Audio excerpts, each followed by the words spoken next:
So let's talk about Garrett Foster. This is the kid that was shot and killed at a Black Lives Matter protest just yesterday, July 25th, 2020 in Austin, Texas. Now, the question seems to be floating around the internet.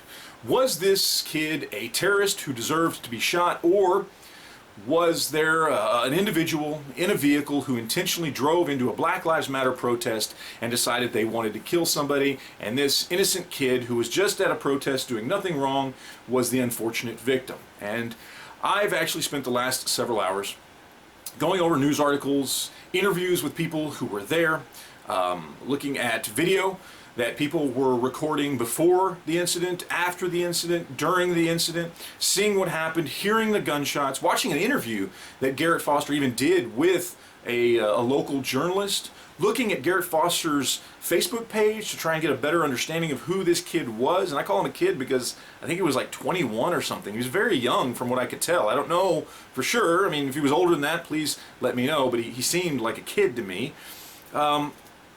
And I've come to the conclusion, after kind of consuming as much as I possibly can that's out there now on the issues, that he wasn't a terrorist that deserved to die, and that the person in the car wasn't some evil individual looking to kill somebody at a Black Lives Matter protest. It's somewhere in the middle. To kind of explain it from both sides, on the one side, the individual who actually shot and killed him, they've not released any information about that individual, but that individual has been very, very cooperative with police. The police put out a statement saying that he's been very cooperative, that he didn't resist anything. They did take him into custody. He is, as far as I know, or she, I don't even know what the individual is at this point, is at the police station, has been questioned, has gone through all the proper process, and the Austin police put out there that they've been very, very cooperative. The other side of that is, when it comes to this kid, he was somebody, if you actually look at his Facebook page, he's very, very libertarian. And I know it's hard to tell everything about an individual just by their Facebook page, but from what I could tell, this was a pro-gun, freedom-loving libertarian who also happened to agree that there is a problem with police abuse in this country, specifically when it comes to the black community. These are all things that I actually believe in. The difference, of course, being that I don't associate myself with anything that has to do with Black Lives Matter, because I believe they are a Marxist, segregationist, racist organization that uses the idea of police abuse on black people in this country as just a facade to push for the Marxism they really want. So I will never be at a Black Lives Matter protest. But outside of that, there's a lot about what this kid believed in that I would agree with, that probably a lot of you out there would agree with. So what happened? Well, as somebody who's lived in Texas my entire life, I've been to Austin on a downtown Saturday night more times than I can possibly count. And I can tell you, the idea of driving around looking for some place, or just looking for a parking spot when you go to party or whatever it may be, and driving around not knowing where you're going or where you're going to end up, is a very, very common occurrence in downtown Austin. It just is. And the idea that somebody could have been driving around and found themselves in the middle of a Black Lives Matter protest and not have known it and got caught off guard is very, very likely. And in fact, when you actually hear some of the eyewitness statements, when you look at some of the video, the car kind of comes around and finds itself in the middle of a protest, and then kind of speeds off, and then stops, and then turns, and then drives up again and stops, and then the crowd approaches the vehicle. It does not appear that the person is, has any ill intent. It just appears that they're kind of shocked, caught off guard, maybe even lost, who knows.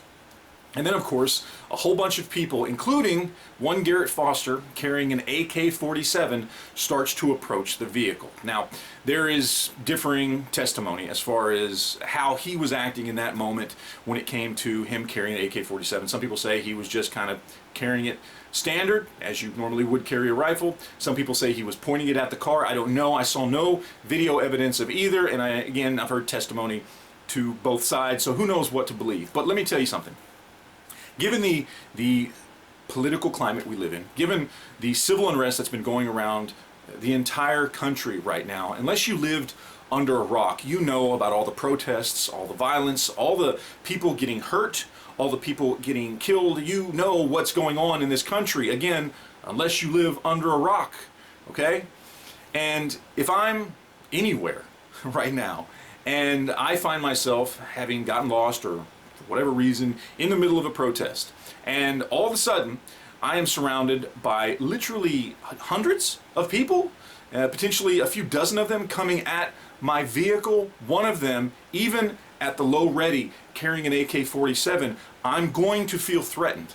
I'm going to feel like my life is in danger knowing what is going on in society around me. And whether you like it or not, in Texas, that is reason and that is justification to shoot somebody dead.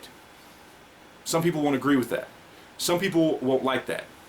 But in that moment, if everything that I can tell, I can pull from everything that I've seen about this incident, if everything is correct, then I believe the person in that car had every right in that moment to feel like their life was in danger and to pull the trigger on the person that they perceived to be the most threatened. Again, I don't know if he pointed the gun at them, but all eyewitness testimony says he did walk up to that vehicle carrying an AK-47 in the middle of a protest.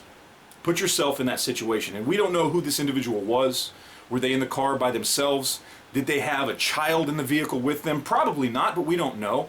Or did they just feel threatened themselves? In that moment, I certainly would have felt threatened. And as much as I can look at this kid, and I can disagree with him associating with Black Lives Matter, but I can look at everything that he's putting out there on social media and agree with so much of it. Pro-gun, pro-freedom, libertarian Texan, yes, I agree with it. And I feel bad that this kid died. But in the end, I think he did it to himself.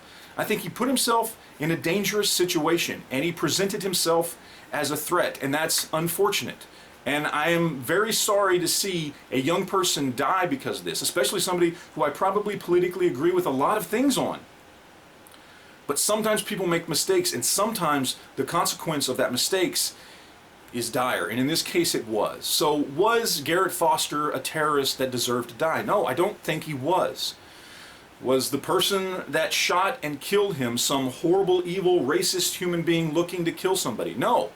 According to all evidence I can see right now, I don't think so. What I think happened was Garrett Foster, with good intentions, made a mistake to not only attend a protest while carrying an AK-47, a protest that is associated with a lot of violence around the country right now, but then he chose to walk up to a vehicle while carrying that gun. And I don't know whether he pointed the gun at that person or not. But I believe he presented himself, whether knowingly or not, as a threat. And unfortunately, he suffered the consequences for that. I think that's what happened. So again, I don't think he was a terrorist, and I don't think the person that shot him was some evil individual. I think it was a grave mistake on his part that led to a tragedy happening, and now somebody is dead. And that's basically how I see it.